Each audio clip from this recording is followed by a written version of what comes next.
So what do you do when you actually have met with a contact or a lead and they're now a client, or when you actually pen them and get them under contract? Mike Novak from the Novak Real Estate Team bringing you the final video in a 6-part series on exactly how to organize your CRM and sharing with you the insights that we use on our team to make sure that no lead gets left behind. Today we're talking about what I call the sales and fulfillment phase, and this is going to be something that you organize in your CRM.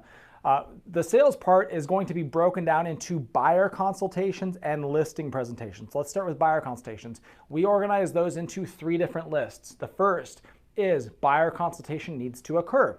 The second one is we've met with them, they're not pre-approved. And the third and final one is they are pre-approved and we're showing them homes. There's different follow-up sequences for each of those. On the not pre-approved, we're gonna call you once a week for 11 weeks, trying to help you get pre-approved.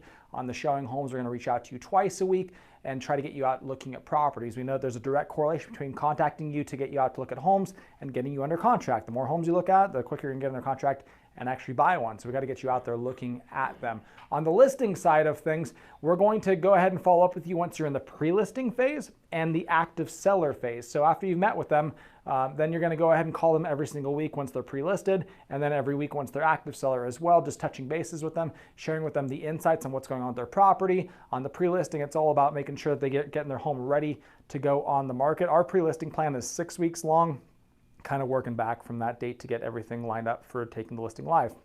On both of these, both buyers and sellers, we have pending campaigns, and the pending campaigns are going to be lists you organize in your CRM, buyer pending, seller pending, and we like to do a once a week follow-up by the transaction coordinator. So she's going to call each buyer and each seller once a week and tell them what's going on with their transaction, where everything is at, where we're at with inspections, appraisals, loan documents, everything else. And then the agent is also going to call them once a week. Our agents call every Friday and our TC calls every Tuesday. So they're getting 2 calls each and every week. The agent call is super important here if you're using a transaction coordinator to make sure that your client does not feel like you've just moved on now that you've got a closing lined up and cash coming in. So I hope that this was helpful. Go back, watch the previous 5 videos. We're going to link them all on this page so you can go back and reference those. And if you're curious about the Novak Team or about eXp Realty, I want you to reach out to me direct, send me a message. I'd love to be a resource for you.